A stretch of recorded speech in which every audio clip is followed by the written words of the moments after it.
Welcome back. The Minister for the Port, Neil Costa, this week announced changes to the port fees, which will see a flat rate of £155 for calls. At a gala dinner organised by the Port Operators Association, Mr Costa also announced the relocation of port officers to an area outside the port complex, which would release land for commercial operators. Operators Association is a professional body which brings together key players in the industry, and with this gala dinner aims to put its agenda to the Chief Minister, Minister for the Port, Captain of the Port and all relevant sectors. Speaking at the dinner, Minister Neil Costa described the association as a powerhouse of ideas and believed it was essential for the government and the Port Authority to receive this feedback to meet the challenging times ahead. Mr Costa said services would be remarketed so that the industry would consider Gibraltar as a maritime services hub, bringing together the Port Authority, ancillary services, bunkering and the Maritime Administration. We've noted the holistic approach of the government in marketing what is commonly referred to as the Port of Gibraltar. Of course, the port is not just a bunkering port, although of course it is the main activity through which many other ancillary services are provided. But the government feels that in order to promote Gibraltar as a centre of excellence for maritime services, we need to coordinate the port activities with those ancillary activities and the activities of the Gibraltar Maritime Administration. As a result, for many months now, both the captain of the port and the Gibraltar Maritime Administrator have been meeting with me to develop a holistic marketing strategy promoting the port and the GMA and Gibraltar as a maritime services hub of excellence. Mr Costa said that following recommendations from the Port Advisory Council, port fees would change from a sliding scale to a flat fee of £155 to encourage growth and stimulate business. He said the fees would be reviewed in 3 months' time and wasn't adverse to lowering them even further in order to keep Gibraltar's port competitive. The Port Advisory Council, which meets quarterly with me, raised an issue in respect of off-port limit charges, which has, and still currently, has a sliding scale. So according to the gross tonnage of the ship, the more expensive it is in respect of that particular charge. The Port Advisory Council advised myself as the Minister and the GPA to instead have a flat fee in order to increase calls and increase that particular retail activity within Gibraltar. Mr Costa said Port Authority officers would be relocated outside the port itself, and this would make room for commercial operators to set up.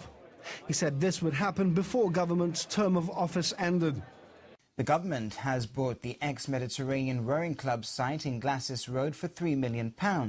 It's made public a number of transactions which it says are in the public interest in order to make way for housing and car parking. The intention is to develop the Glacis Road site for parking with the provision of hundreds of spaces for residents of the area. There are also plans for office or residential units above the car park and for the ground floor to be used for commercial use. Meanwhile, in order to clear the coach park for the government's housing project, a number of entities are being relocated. This includes businesses directly linked to providing a service to tourists arriving at Gibraltar by coach. The government has bought out the lease of the existing car wash operation for £750,000. It says this value was arrived at taking into account a combination of the value of the lease, the value of the business, the cost of relocation and the value of the plot of land that they could have been relocated to, which can now be used for something else. Now, last week, Gibraltar played host to many distinguished novelists, historians, writers and public figures for the first Jabunco Gibraltar International Literary Festival. The event had an enthusiastic response with around 2,500 tickets sold and a number of lectures selling out. The formula for this year's inaugural literary festival, devised by Peter Canessa and Nicky Guerrero, has been a winning one. These were the words of Tourism Minister Neil Goster, who for the past few weeks has been busy promoting Gibraltar through the various festivals, together with other ministries. The comments that we've received so far have been superb. In fact, people have been using excessive superlatives, as I think when describing the festival, which is a very good thing given that it's the first one. So I think we need to consider this winning formula and see where it's possible to improve on that existing basis. Meanwhile, speaking to GBC, the director of the Gibraltar House in London, Peter Canessa, says the festival has been beyond expectations and believes there's a demand and need for this type of event here.